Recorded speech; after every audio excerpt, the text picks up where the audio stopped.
Jeremías, Jeremías capítulo 24, vamos a ver la lección de las dos cestas de higos. No sé si alguna vez has escuchado las dos cestas de higos, los higos buenos y los higos malos. Y mira lo que dice el verso 1, dice: después de haber transportado Nabucodonosor, rey de Babilonia, a Jeconías, hijo de Joacim, rey de Judá, a los príncipes de Judá y a los artesanos y herreros de Jerusalén, y haberlos llevado a Babilonia, me mostró Jehová dos cestas de higos puestas delante del templo de Jehová.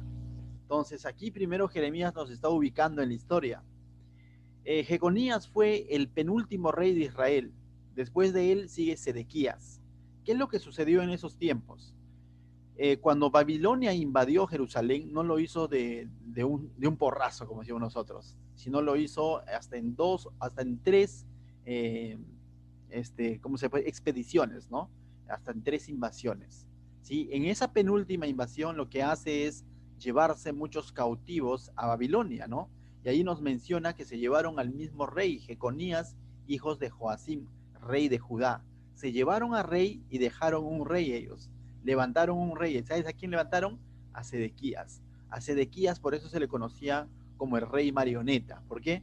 Porque servía, lógicamente reinaba en Judá, pero al mismo tiempo era dependiente de Babilonia, ¿no?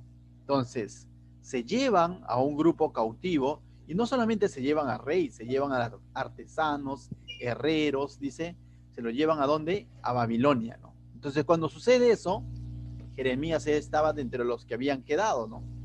Entonces, cuando sucede eso, es interesante, Dios dice, le muestra a Jeremías dos cestas de higos delante del templo, ¿no? Dos cestas de higos. Y ahora Dios va a hablarle a Jeremías a través de estas dos cestas de higos, ¿no? Le va a ilustrar y le va a mostrar una visión, por así decirlo, o una profecía para el pueblo de Judá, ¿correcto? ¿Y qué es lo que ve en los higos? Mira, dice, versos 2 y 3, dice: una cesta tenía higos muy buenos, como brevas, y la otra cesta tenía higos muy malos, que de malos no se podía comer. Dice. Y me dijo Jehová: ¿qué ves tú, Jeremías? Y dije: higos buenos, muy buenos, y malos, muy malos, que de malos no se puede comer. Entonces, tenemos dos tipos de higos clarísimos, buenos y malos. Y Dios está queriendo mostrarle algo con eso, ¿no? Y cuando le pregunta a Jeremías, Jeremías se limita a responder en su razonamiento natural diciendo, ¿no? Veo dos cestas de higos, buenos y malos. Pero esto tenía un significado. Y ahora Dios es el que le va a explicar a Jeremías, a través de estas palabras, le va a explicar qué es lo que significan los higos buenos y qué es lo que significan los higos malos. Antes de entrar en detalle, si yo te pregunto, había sucedido el cautiverio, viene Nabucodonosor con su imperio babilonio, viene, ataca a Judá y se lleva cautivos a Babilonia, artesanos, al mismo rey, y de pronto deja un grupo de personas todavía ahí con vida.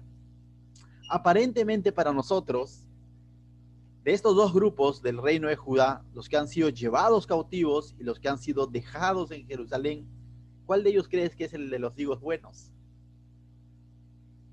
Naturalmente podríamos decir los que se salvaron del cautiverio, ¿no es cierto?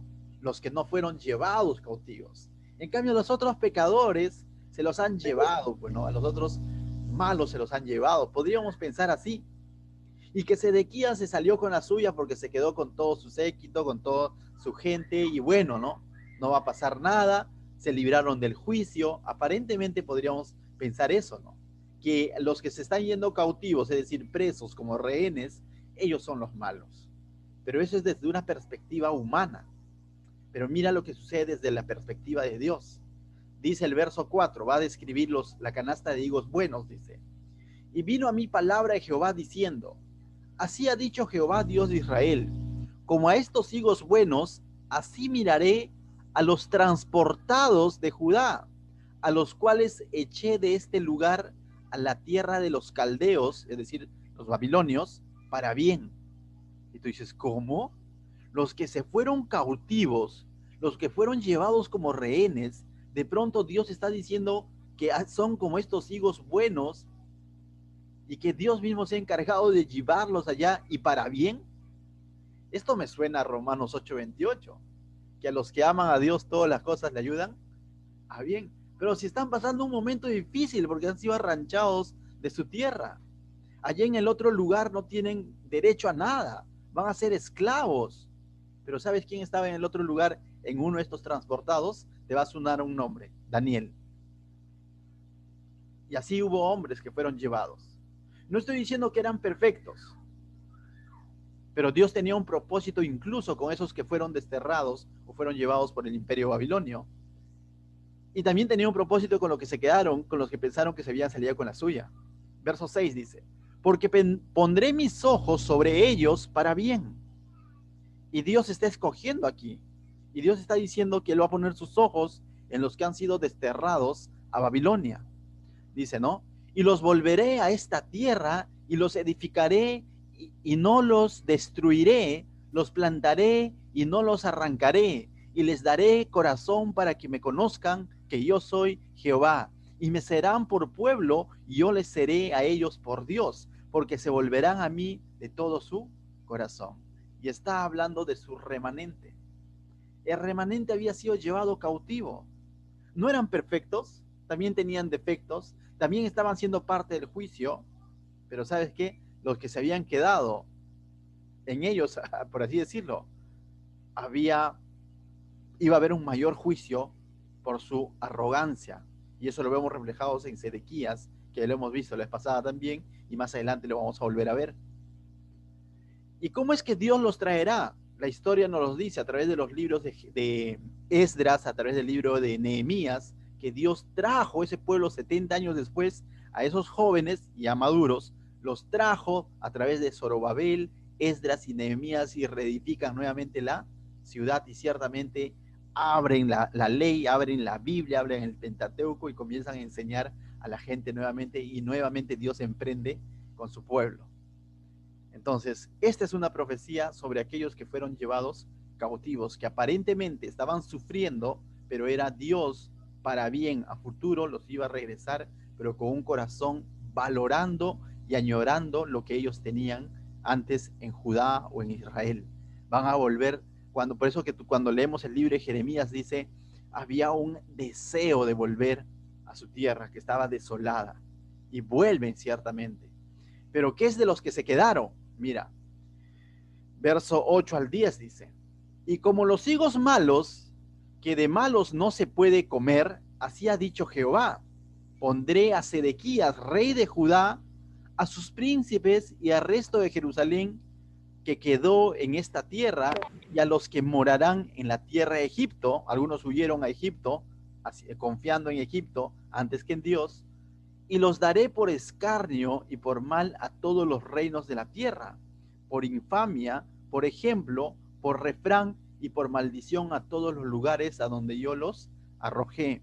Y enviaré sobre ellos espada, hambre, pestilencia, hasta que sean exterminados de la tierra que les di, y a ellos y a sus padres.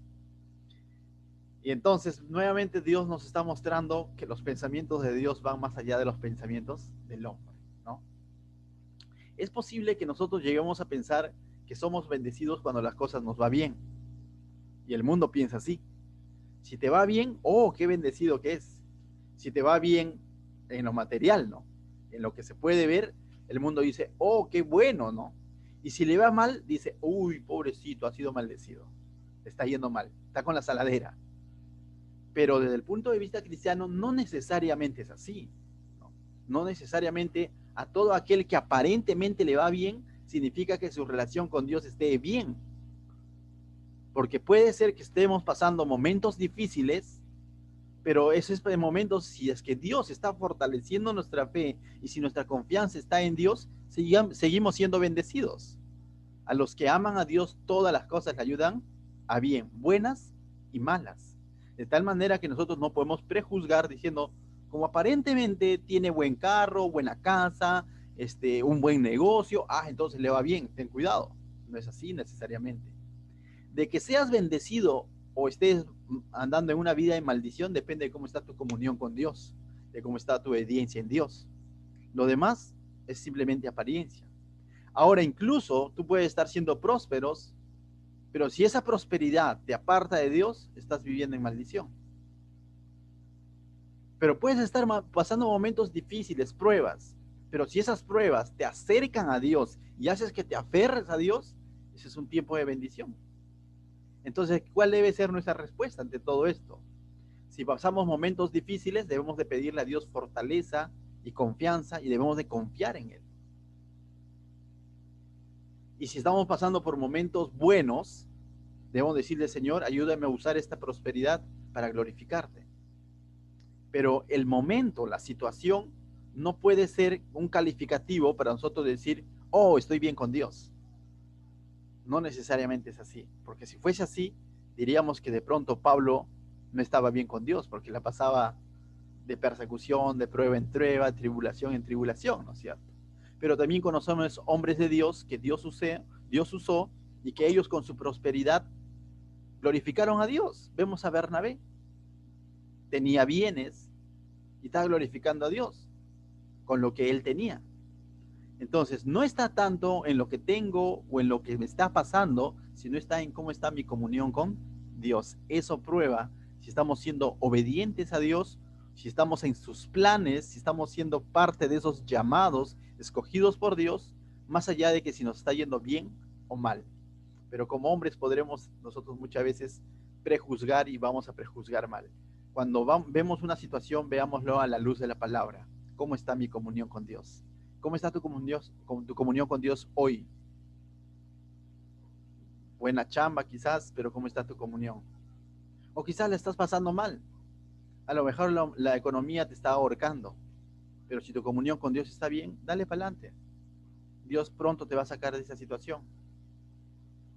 Refuerza tu fe. Afianza tu confianza en Dios, a pesar de la prueba. Entonces, no debemos de vivir de apariencias. Aquí aparentemente los que se quedaron estaban bien y los que se fueron llevados cautivos estaban mal, pero Dios invirtió la cosa y dijo, así no es. Yo tengo planes con los que están cautivos y con los que creen que se han salido con la suya, ellos van a ser destruidos. Y ciertamente la historia lo dice, así sucedió. ¿Qué tal lloramos? Padre amado, te doy gracias, Señor, esta noche por este tiempo que tenemos de devocional.